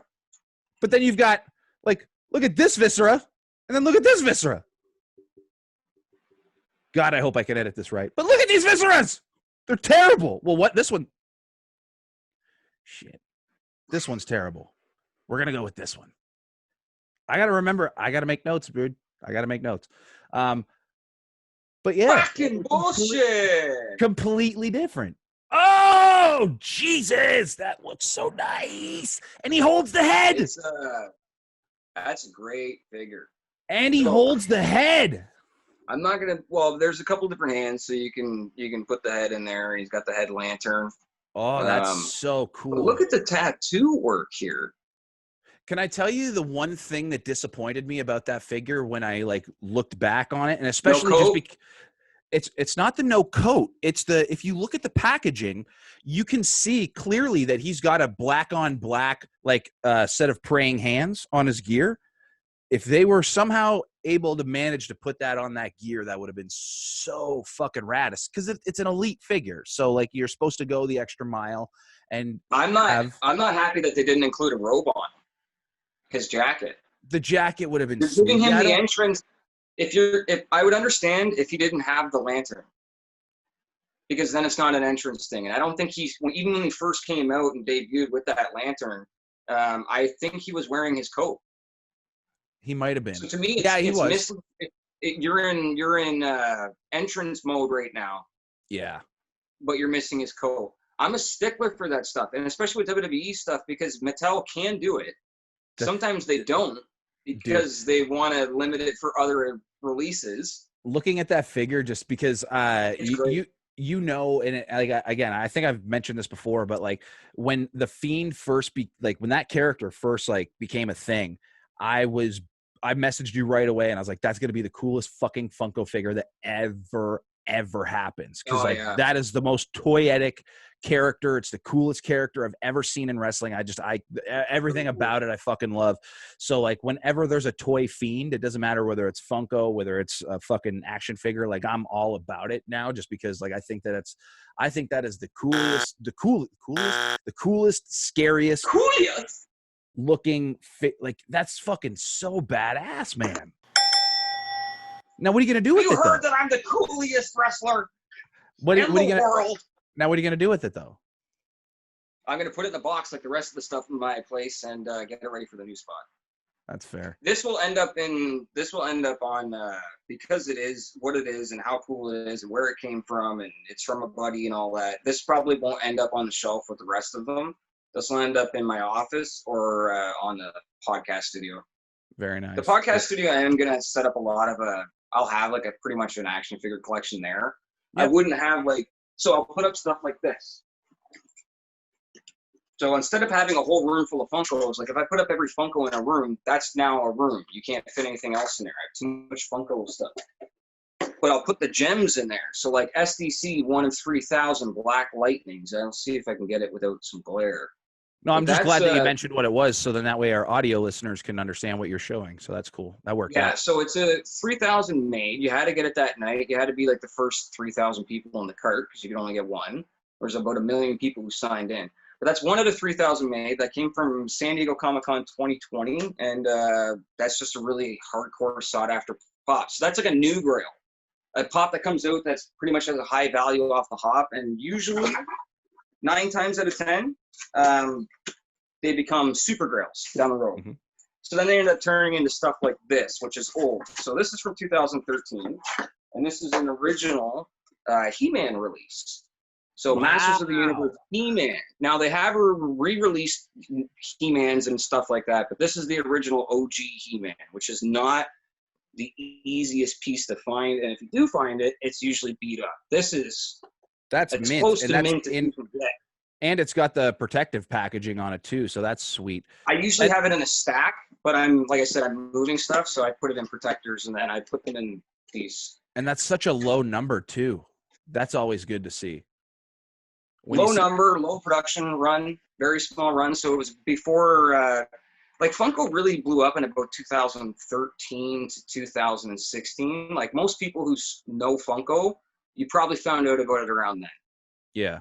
So the early 2013, 2012 releases, you know, can fetch you some pretty crazy pennies. Like we'll get into it on the next podcast, but I have some Funkos that are like one out of, you know, nothing made. Like we're talking prototypes. We're like, if you look at Matt Cardona as being like the Michael Jordan of wrestling figures, I wouldn't be the Michael Jordan of Funko by any means, but I'm best friends with him. Yep. So you're the Scottie Pippen. You're Kurt Hawkins. I'm fucking Pippen. You're fucking Pippen. I got the Pippen migraine going. So what is your so like, I mean, you showed that one, and you said that was considered like a new grail. Like, what do you got in that's like, what do you got that's like within arm's reach that you can get to that you would say is like your grail of grails, I guess? Probably that He-Man, just because I have like it's not worth like a crazy amount of money. It's worth a pretty penny, but it's not worth a crazy amount of money, but it's my little personal grail, right? Like kind of like that Fiend one, is for me. Like that's kind of my grail. Yeah. Like I just bought the entire WWE set. Yeah. So I'm missing 13. Which one? Of the entire run.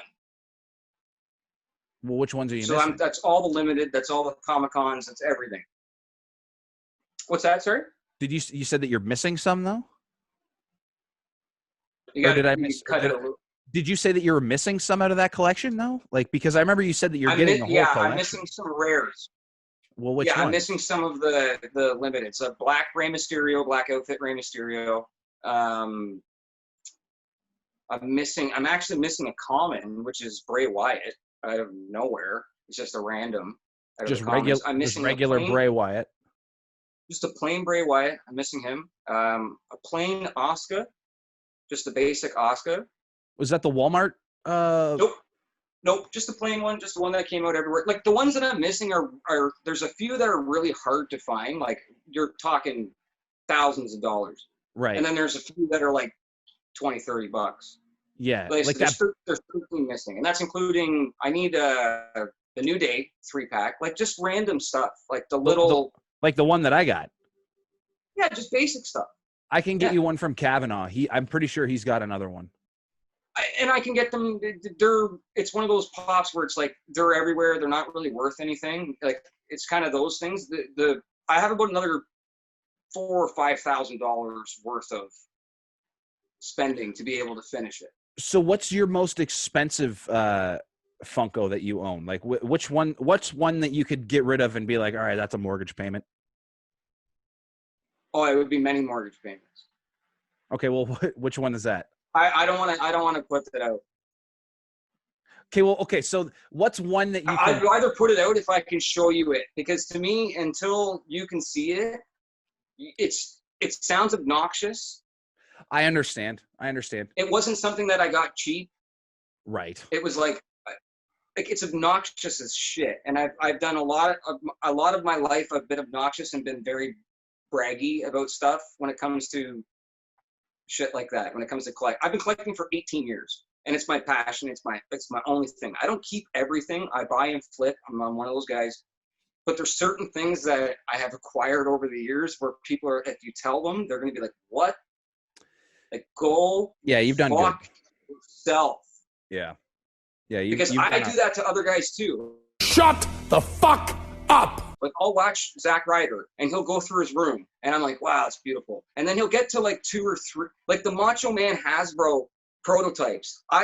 My skin starts boiling, because I'm like, and he's like, well, I paid like $2,000, and I'm like, I would fuck wipe my ass with that, man. Like, I'll give you 4 right now. Like, it's boy, because he won't sell it, because he's a prick. Cardona, you're a prick. You know you are. You know, Brian, you're a good guy. I've dealt with both of them. I've dealt with Gabby. I've dealt with the whole crew. You're a prick, Cardona. Follow me back again. Actually, I don't have anything to follow me. This guy. That's him saying this, by the way. I didn't say nothing. No, I like those guys. They're awesome. I love that they blew up the market. It's a little upset to see some stuff go through the roof the way it did when it doesn't nuts. need to.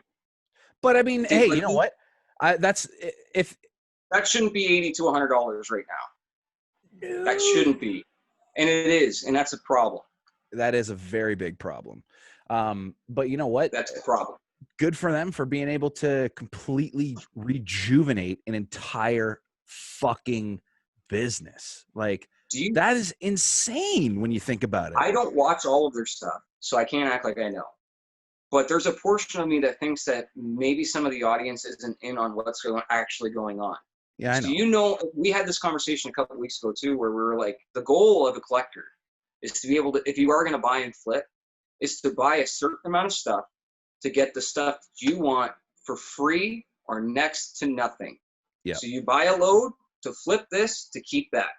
Mm-hmm. They have figured out a way to get all of their collections paid for. I know. Without having to spend a dime of their own money, and they're putting together an investment that is rising. It's so brilliant. And I don't think that's what they start. I think it just happened. And maybe I'm wrong. Like I said, maybe they I don't know. I haven't seen everything, but I've watched this organically grow, and I can see what it's kind of bloomed into. Mm-hmm. And it's like, holy shit, this is $1 million, potentially millions and millions of dollars if this is really and I think they're doing it right. I think they are. I don't think they need anybody to help them at all, but they have figured out something. You know, and it's fucking brilliant. When Hornet, stop sucking their dick. Fuck you, Cardona. When Hornet came down, Daryl Sharma, NXT referee, he did a seminar at our gym earlier this year, and love that guy. Great guy. One of the things he mentioned, and one of the things that he spoke about in his seminar, was just the ability to, because like anybody can be a good wrestler right now. Like, what else can you bring to the table? You know, like what other, like, for example, like there's some people get signed because they can speak a different language. They're valuable in a completely different area as opposed to just being valuable in wrestling. So what other assets are you valuable in? You know? And the funny thing is that timing has just got a weird way of working itself out. But like with the way that Matt Cardona got released and the way that his timing kind of ended up where he ended up in AEW, with the timing of AEW's action figures coming out, like not only do they have a guy that could bring in an entirely different audience, a huge audience, like not just from WWE, but from online stuff. So you're bringing in two different audiences already just from having him on your show. He looks extremely believable. If you look at him, you're just like, Jesus Christ, this dude looks like the fucking Hulk right now. Like it is insane how great a shape he's in. You know, if anything, like I was just watching that David Arquette movie this morning, and like they mentioned something in that movie where, you know, once he did Scream, everybody kind of started to look at him kind of a different way because he was viewed as this serious actor, and then all of a sudden people just started to look at him as if he was like this kind of like a spoof of himself, you know. And I genuinely think that like if Zack Ryder could ever find that thing where it'll allow him to show that he is a tough guy and that he's not just a fucking spoof of whatever, you know, I think that that's really going to help him like elevate to the next level. But at the same time, they've got a guy who can understand an entirely different market, which brings in an entirely different revenue stream that is worth millions of fucking dollars. And like, you've got a guy that can not only dictate, you know, what is going to be good for you, but he essentially dictates what the fucking market is. And if you can have that guy on your team, it's extremely invaluable. Now, I'm going to play devil's advocate on it. And it's not because this is what I believe. I'm just going to play devil's advocate just to have fun, right? Yeah, just to be the guy. do. Sure. If I was in WWE and I was one of the guys I would look at, there's two ways that I would look at it. One, if he gets too over and we don't have plans to have him, like it just doesn't fit for what we're doing and where we're going and whatever, politics, whatever it is, it just doesn't fit. And he gets that powerful, like, and now it doesn't happen because there's no live crowds, but like, you know, when somebody wants someone and they want them to do well in that company and the company's not doing it, they go insane. They get rabid, Daniel Bryan, all this kind of stuff, right? And they go nuts. They might not want that to happen. Then on the other end, I think personally, Zack Ryder and Bryan are worth more to that company not being part of that company. They're getting free plugs. They're still putting their WWE merch over. They still are getting free advertising from those guys constantly, and I bet they don't care. They're not looking at it like they're being treated like marks. That's not what it is. They're fans. They showed a lot of these guys and this is a fucking problem I had for years, and I fell into it too. We are wrestlers because we are marks. We love this shit. Don't be a fucking mark for yourself. Learn how to appreciate yourself and know your shit. But we love this shit. I shouldn't be hated on because I want to fucking make my profile picture my favorite wrestler when I was a fucking kid. I want to collect fucking wrestling figures. I shouldn't feel like I'm being a bad person. Those guys are kind of dropping that curtain where they're like, look it. Stop being so serious. Take off the fucking, why did you get into this? You loved it. Well, it's certainly a lot more acceptable to do that kind of stuff now, for sure. But at the same time, too, like I understand that there's a line that you want to draw. Like you don't want to go too fucking nuts with that stuff. But yeah, by all means, man, like go enjoy it. Don't go sit front row of SmackDown and fucking eat chicken and fucking get up and act like you're a wrestler representing a company in the independents. I think that's a little bit different of a deal, but sure.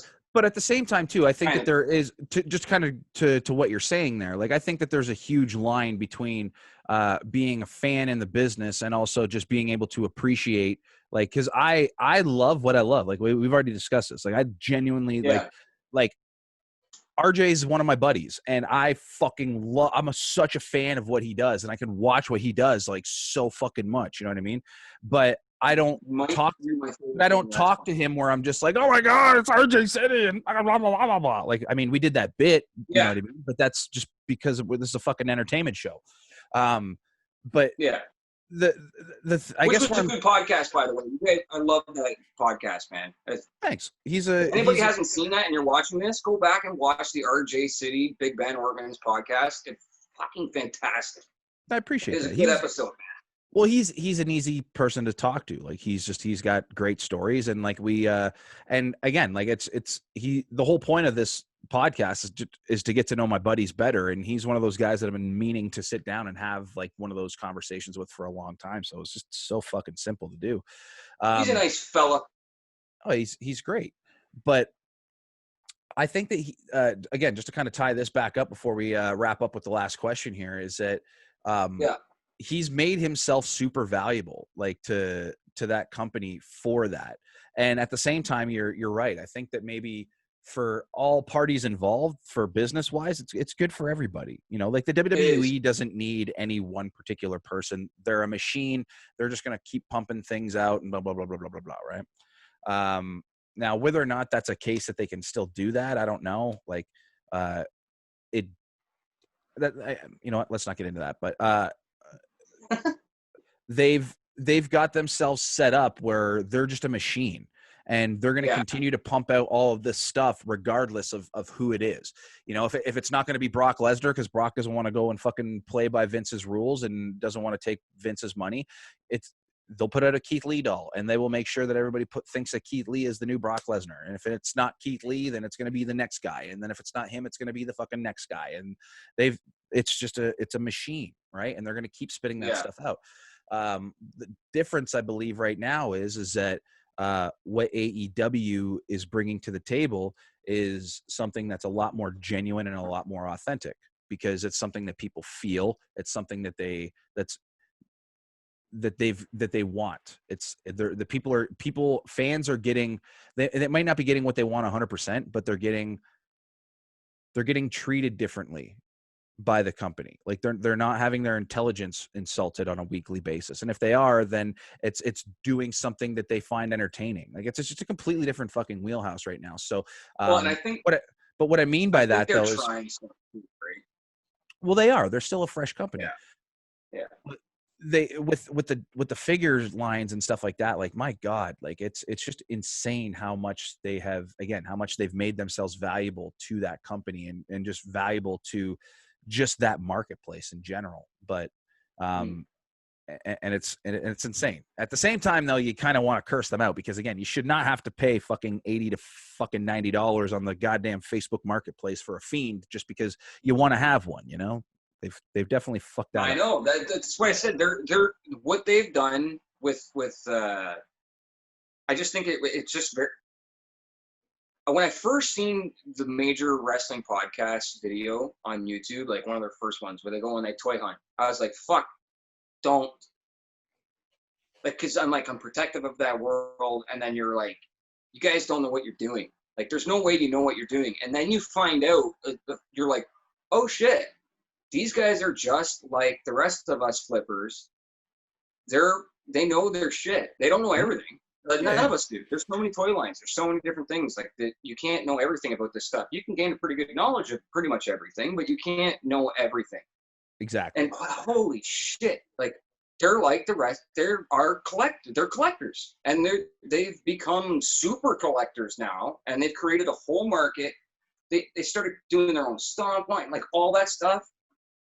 Brilliant. It's going to do nothing but motivate guys like myself and keep the business alive. And anything that's going to keep the buying and flipping and toy shows going and all that stuff is fucking A-okay with me. They definitely motivate me. That's one of the reasons why I like them so much. It's just like the ideas that these guys come up with is just fucking phenomenal. Like, if you can't respect their hustle, then you don't get this business. Like, you don't get any business, like the wrestling business, fucking the toy business. You don't get business. It's fucking stupid. That's fucking damn man. But it's so smart. They're filming promos for toys. They're filming promos of their friends where they're pretending they're their voices. It's crazy. So cheesy and so brilliant because people are like, yeah, all right, I'll watch that. Fuck it. Yeah. I'll pay $5 to watch them act like assholes and do a Ric Flair impression and do a Ric Flair promo or whatever they're doing. Yeah, why not? It's funny and it's entertaining. So we're gonna start. It is funny and it's entertaining. It is. So we are gonna start wrapping this up, my man. But at the end of every podcast, I always have because, again, I've been pretty much asking all the questions here. Even though we really haven't, we've kind of just been shooting the shit. But we always end the podcast off by allowing you to ask me a question. So I don't know if you've got one ready or not, but if you do, shoot. Well, okay, I got two. First one is, out of, like, within arm's reach, out of all the stuff that you have in your apartment right now, what's your favorite or close to your favorite? Like, if the place was on fire and you had to grab one thing, two tops, what would you be grabbing? That's hard, just because, like, a couple of these things mean different things. You know what I mean? Like, for example, I've got this LJN Bobby Heenan that means a lot to me, just because, again, Bobby Heenan is like my fucking hero. Actually, I've got these right next to me. I've also got a Legends series Bobby Heenan that you actually gave to me when we were younger. It's a little dirty, but I've got to dust that shit off. Those ones are pretty sweet. They look better when they have two tops. Right. Those ones are really cool. I gotta say that this one might be one of my favorites as well. Because I'm such a Brock Lesnar guy, and, like, finding the old UFC figures is very, very hard. And my buddy Josh hooked this up for me for my birthday one year, and it's still, like, pretty much mint on card as mint on card could be. Like, yeah, it's great. Light little ding there, but that's a pretty sweet one for me. Now, I'm going to show you just a couple more, just because, again, we kind of already prefaced. We kind of prefaced this before we recorded, so I kind of already had this stuff ready to go. This one here means a lot to me because Kamala was the first ever, like, name that I ever wrestled, and I got to wrestle him, like, multiple times, and it was just a lot of. It was a lot of fun bumping for him and getting to work with him. And, you know, it's not like one of those things where you come out and you're like, man, I learned so much working with Kamala because he's got a damn ring technician. But I genuinely did learn a lot working with him, just because it became kind of a fun game of, like, how do we pull this match off without him bumping? Because I want to take care of him, you know? I've got a little, because I was there the one night, the first night. And I remember when you guys came to the back, I think I announced you guys that night. Yeah. And he came to the back, and because that was the main event, was Kamala, right? So we get done the show and we go to the back. And I remember him walking up to you. You were like, thank you, sir. All you guys were having your after. And he's just like, man, you sold those chops like a motherfucker. I was like, what? And he's like, it was like shotgun blast. I was like, dude, this guy likes you, man. Like, he just really took a liking to you. So it didn't surprise me that when he came back up, he wanted to fucking work you again, right? Yeah, like, it was really. You were gonna make it look good. It was really cool. He was such a nice guy, man. That Southern drawl, I'll never forget his voice. It's one of the best voices I've ever heard of a human being in person. He was. And I remember it being like, he was a sweetheart, dude. And his voice, there was something about it. And especially, I'm a voice guy, right? Like, I really take on the voices. I like doing impersonations and whatnot. And almost angelic. It's very rare. Yeah. It's very rare. It's a very rare voice. And it's almost like a mix of Barry White with a Southern draw, where he's got bass in his voice, but he's such a soft human that you don't hear the bass until his voice gets loud. It's really complex, and it's very soothing. His CD where he was making fun of everybody is actually, I actually have it in the rotation on my iTunes. Like, I actually enjoy it because it is, I like them all. Anyway. Yeah, he was awesome. I got this one here, which obviously means a lot. My boy. This is Eric Young, and this TNA one world champion, isn't he? This TNA champion again. He is. This one in particular was gifted to me by Bradie because he knew that I wanted this one really bad, and he knew that Eric Young is a very influential figure in my wrestling career, and ended up actually being. I never met him. And he ended up being a guy that when Bradie did finally decide that he was going to kind of cross that line into wrestling, he was training with some shitheads, and I fished him out of there and sunk him into the pond of Eric Young, and Eric Young ended up actually training Bradie to do all of his wrestling stuff. So that was very cool to get that one. Now I got to find his Impact figures, because now I'm kind of becoming a bit of a nut for these things. So now I got to find those. And I know you've got one of them. You've got the Don't Fire Eric. Is that correct? And I've got his EY. Do you have the Team Canada one too? No, I have the other one where he became like the leader of that faction, Elites or something like that. Wasn't he the original Elite? Yes. That is right. Yeah. So I've got two more things I'm going to show you real quick. This one here is one of my favorite fucking things that I own, just because I understand how rare it is. And it's just unbelievable. But I've got these. Oh, yes. I didn't really even know that those existed, but they clearly do. These are, I think, going to be valuable very much so down the line, especially if you keep them in the box, just because LJN didn't make figures for anybody after like the 80s or something like that, or the early 90s. Yeah. So they've always been, but wrestling wise. So to have LJN actually create wrestling figures for like the Young Bucks, I think is just like the coolest fucking thing in the world. Which is the worst fucking company on the planet, but memories. So they're responsible for damn near every shit fucking video game. The last one I'm going to show you here are my favorite figures, in the sense just because there was a lot of thought that went into these ones here. And oh, no, don't do it. And it's the only time that anybody has ever actually put effort into these. Do it. Don't do it. Oh, my God. These are two of my favorite figures ever. Just because that is me, Sean Morgan, and this was. You look great. Your shape. Look at your shape. And that's actually. I was predicting the future. Predicting the future. That's me wearing my Man Horror shirt. Shout out to Flex Falcone, my boy. And then, so you did a custom one of me, and then you also did a custom Bling Bling Kid. And for glad the audio is cutting out. And for anybody who doesn't know who the Bling Bling Kid is, shame on you. That was my first My first, I didn't give myself that name, actually. It was, oh, wow. Yeah, that's horrible. It's Well, hideous. every action You know figure what? has a picture of its star on the back, and thankfully we've got one. Actually, let me show you the one of funny story about the me. name. The one of me is me Oh, drinking a gigantic Corona bottle.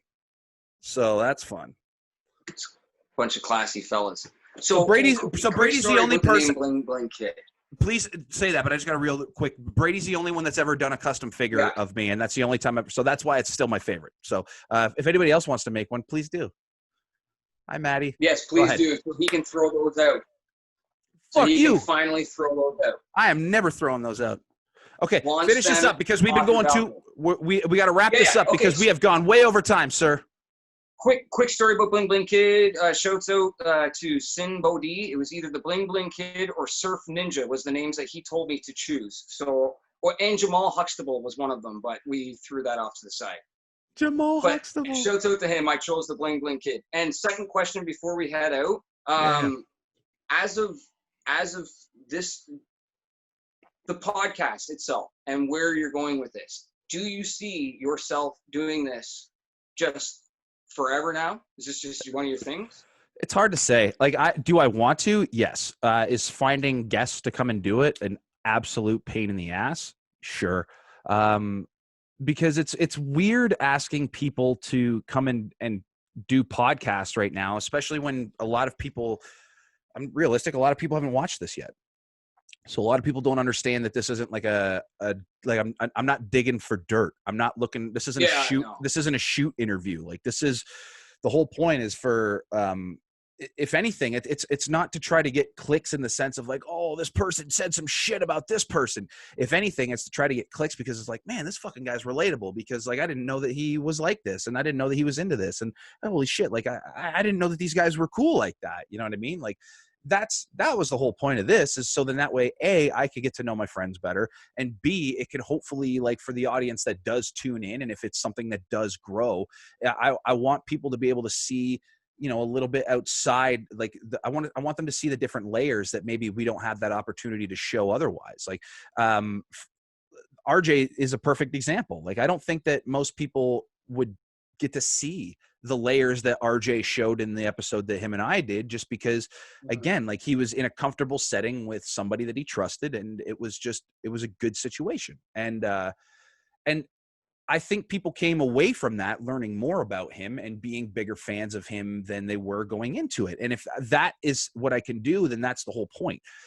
But there's people that I've asked to do it, and I think that they've just said either no, or that they don't want to do it, or they make an excuse or something, because again, they probably think that I'm going to try to like shoot interview stuff out of them, or like, hey, let's go shit on this person. And that's not what I'm trying to do at all. Like, I'm trying to take people's minds off of the shit. I don't want to talk about that stuff. Like, I don't want to talk about the stuff that makes me angry in pro wrestling, because then I'm just going to get angry during my podcast, and I don't want to be fucking angry at all. You know what I mean? So why would I bring that up?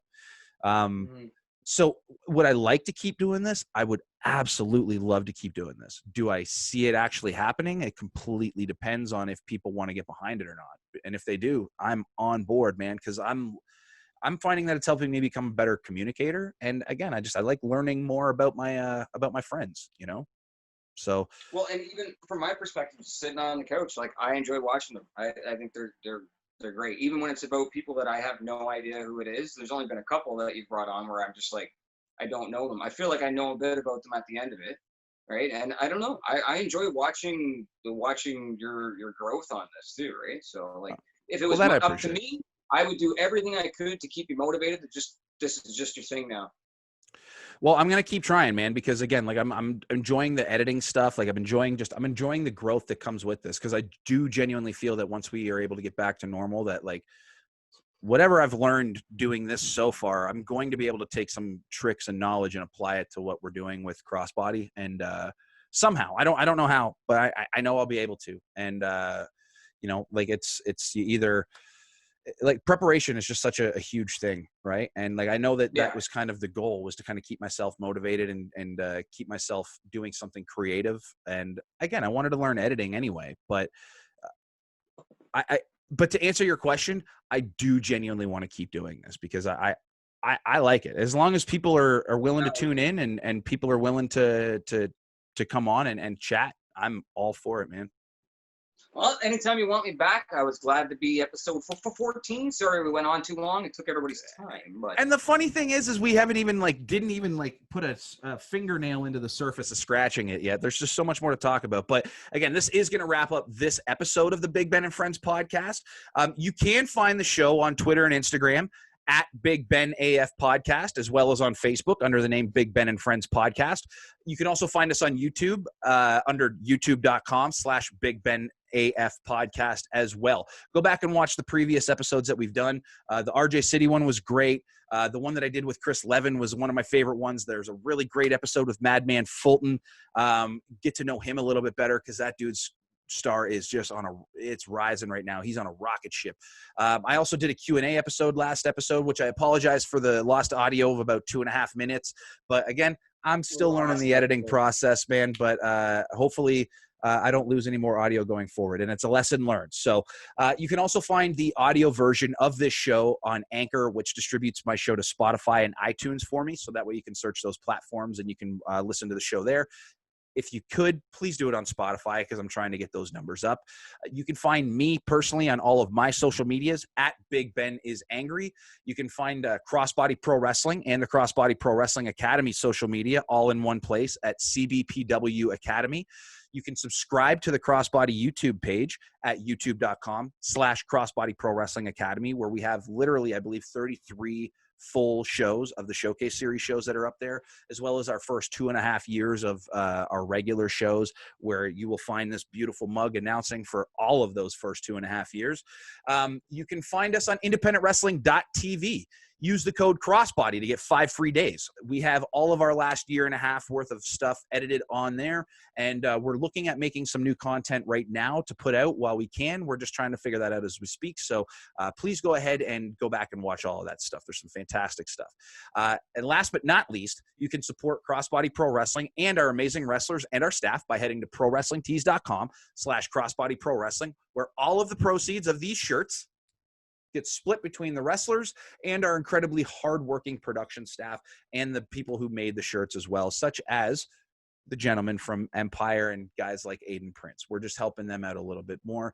And there are some amazing shirts on there. Go get them. You can get my shirt. You can get the Black Lives Matter shirts are still up, where we're donating 100% of the proceeds to that, to blacklivesmatter.ca. You can get yourself a Madman Fulton shirt. You can get yourself all of the goddamn shirts. Get yourself an Empire shirt. Get yourself an Aiden Prince t-shirt.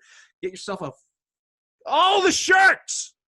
Get them. And you can't find me on social media anymore because I've kind of ghosted it. So don't have to plug me. But if you really want to look at the mug, I'm on Instagram. That's the last place you can find me. At Bradie W, if I'm not mistaken. Yeah, it is. I probably won't accept your friend request. It's not anything personal. I just don't want anything to do with social media anymore. It's very true. We're living in a hard time. Well, thanks for having me on, bro. Dude, thank you very much for doing this. I'm glad that we got to do this. Thanks for being episode 14, which is what we wanted to do. Do we have any final comments before we're going to wrap this bitch right up? Final comment is onwards and upwards, and keep fit and have Funko.